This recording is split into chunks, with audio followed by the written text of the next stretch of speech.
We've already looked at how tables store information in a database, but you're not always going to be entering data directly into a table. Much of the time, you're going to be using forms instead. A form gives you a more user-friendly interface for entering data, and they make sure that the data goes exactly where it needs to. And sometimes the data just goes to one table, but other times it could be several different tables, and a form can keep track of that so you don't have to. Right now we're looking at the customers form that was created for our database, and this gives us an easy way of adding or changing information in the customers table. The difference is here we can just focus on one record at a time, and there are also some specialized tools like drop-down boxes and buttons for saving, deleting, and printing.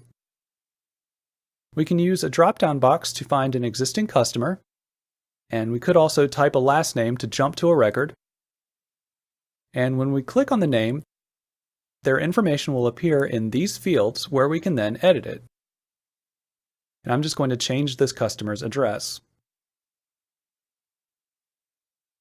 Now some fields may have a validation rule that limits the type of data that can be entered.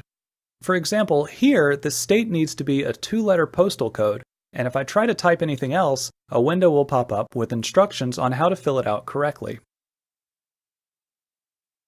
And I'll change this back to NC.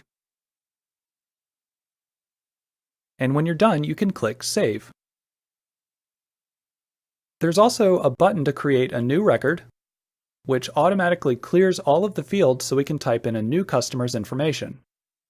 So if you wanted to, you could do most of these things by editing the table directly, but the form is going to be a little easier and faster to use.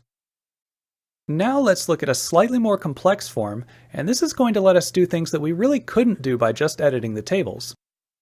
I'm going to open the Orders form, and this is what the employees will fill out when the customer places an order.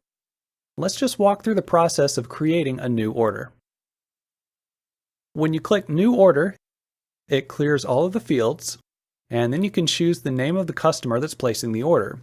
And the information in this list comes from the customers table, so every customer will need to already be in the database before they can place an order. And it automatically generates a new order number. When you click on the Pickup Date field, a calendar button appears, which makes it easy to quickly choose the date that you want.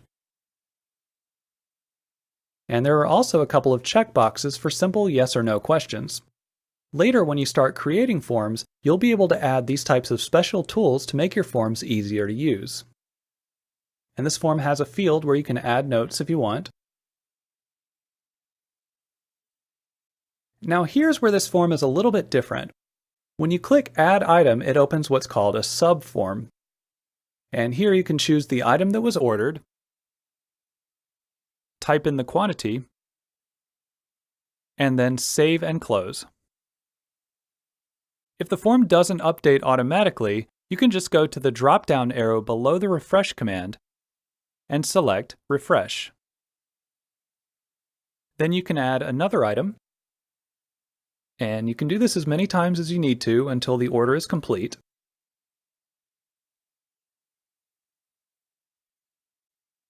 Okay, now let's take a look at why forms are so important. When we place an order with this form, one of the tables that is modified is Order Items.